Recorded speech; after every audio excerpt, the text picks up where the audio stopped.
Good morning.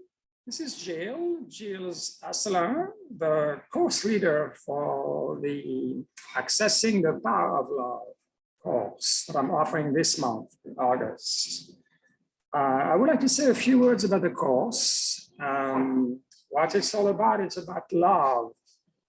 And obviously we're going to spend some time, looking into this notion or this concept of love. I'm not talking about, love between two people on a more human level. I'm talking about a higher level of love. That is pretty obvious just from reading the course description.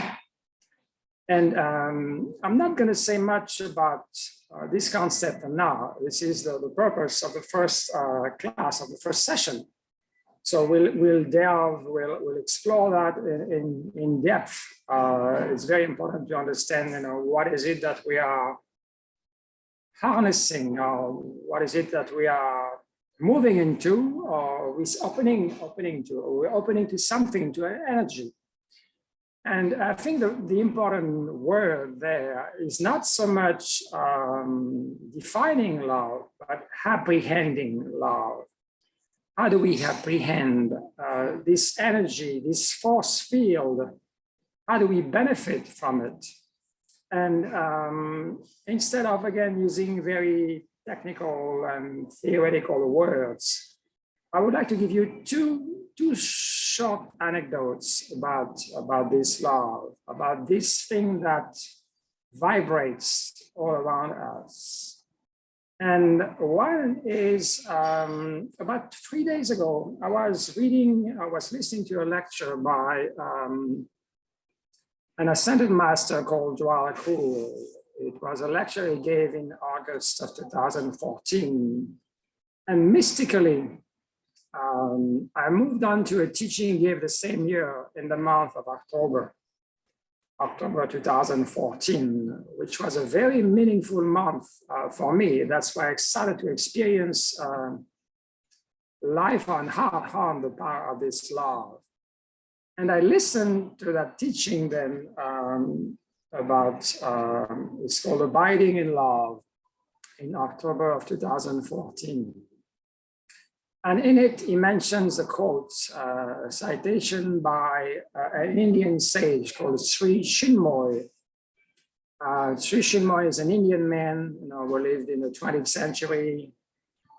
He moved from India to New York City in 1964 and taught a lot of meditation courses and enlightened the world with his knowledge and wisdom and light and love. And in one of his quotes, he said, when the power of love replaces the love of power, man will have a new name, God. I will say it a second time. When the power of love replaces the love of power, man will have a new name, God. It's a very profound citation, a very profound quote.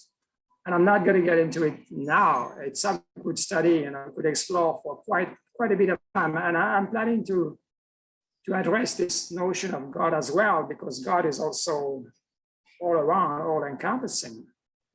What I wanted to say, it's like, it's very mystical that on Monday, I was listening to that lecture, the first lecture, August 2014. And for whatever reason, you don't know what force is guiding us, in the universe. It could be love, it could be something else, it could be haphazard, it could be luck.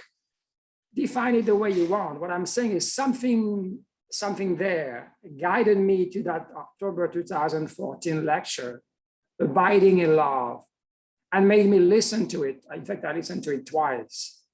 And eventually, I discovered that quote, which is very meaningful, and which I'm using in my course description.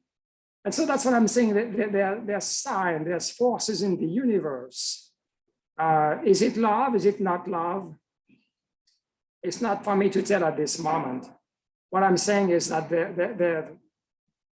there's something benevolent, there's something beneficial that is supporting us, that is supporting our journey as we walk forward in this world, walking, literally, but also spiritually.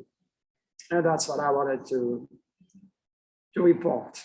The second anecdote is about a walk we took in the forest. About 3 weeks ago, my family and I, we have an 11 years old boy. So there was the three of us walking down the forest path. We were very knowledgeable about the path, and we were going back to our car, which was parked near a pond. And at some point, we came to a sort of a fork, a bifurcation. And there was two ways to get to the pond. One was straight, one was going to the left. And I asked our son, which way should we go? Should we go straight? Should we go left? And I told him the one straight is much shorter, much easier to walk. The one to the left, it goes up the little hill. It's a bit more, arduous. It's longer as well. And first he said, let's go straight. Let's take the easier path for just 15, 20 seconds. And then he changed his mind. He said, oh no, let's take the left one. Let's go up the hill, the longer route. Maybe we'll get a better view. And as we started going onto that path, the more difficult / wasn't the most difficult, but let's say the more arduous, a dragonfly came by and landed on my shoulder for a very few seconds, maybe 3 or 4 seconds. And then it moved from my shoulder to our son's shoulder. And it stayed there for a good, I would say, 25, 30 seconds, easily. And it was a beautiful dragonfly, very black and blue. The blue was shiny, the body was blue, the top of the body, the wings where the top of the body was blue and the bottom of the body was black. We took a picture, and it was such a beautiful sign. We see a lot of dragonflies in nature. They are beautiful animals, 4 wings, can you imagine? And yet, they so seldom land on people's shoulder or body. And this one landed on our son and stayed there for a few seconds. And again, is it a sign of love? It's not up to me to tell. I have my own interpretation based on what happened in my life, in our lives. But it's up to you also to make your own interpretation. And what is very important is to observe, to pay attention, and to notice the signs that come to you, that come to us. And to me, it was definitely a sign of love. Again, something in the universe supporting us, supporting our journey as a family, and possibly my journey as well. The dragonfly is an animal that I related to quite a few times, and I've seen some magnificent dragonflies in the past. And this one felt so very special. And here it was, with us, sharing our life for just 30 seconds. And the dragonfly is very much a creature of God, a creature of the universe, and a flying creature.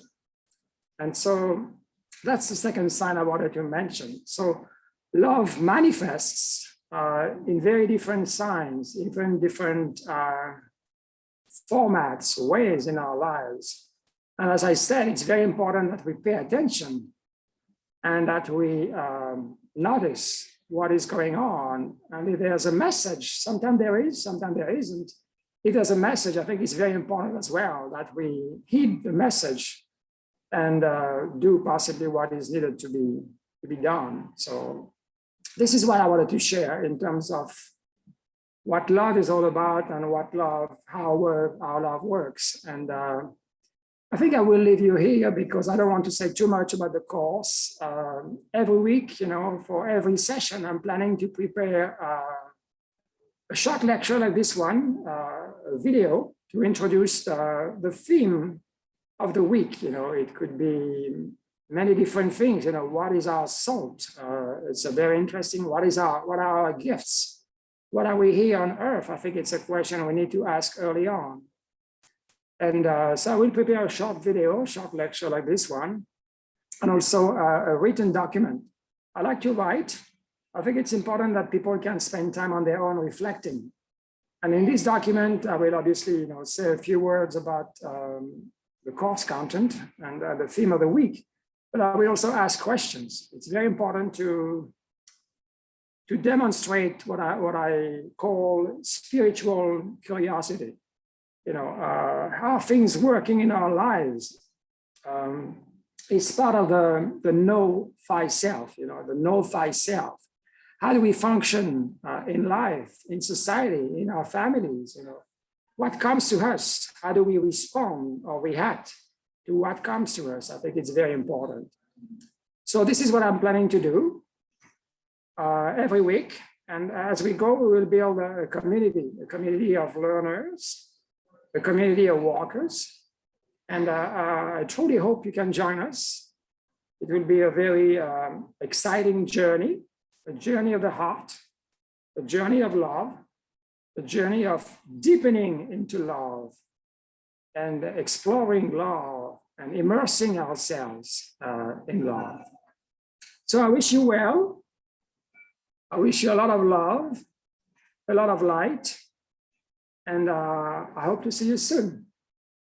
Thank you very much.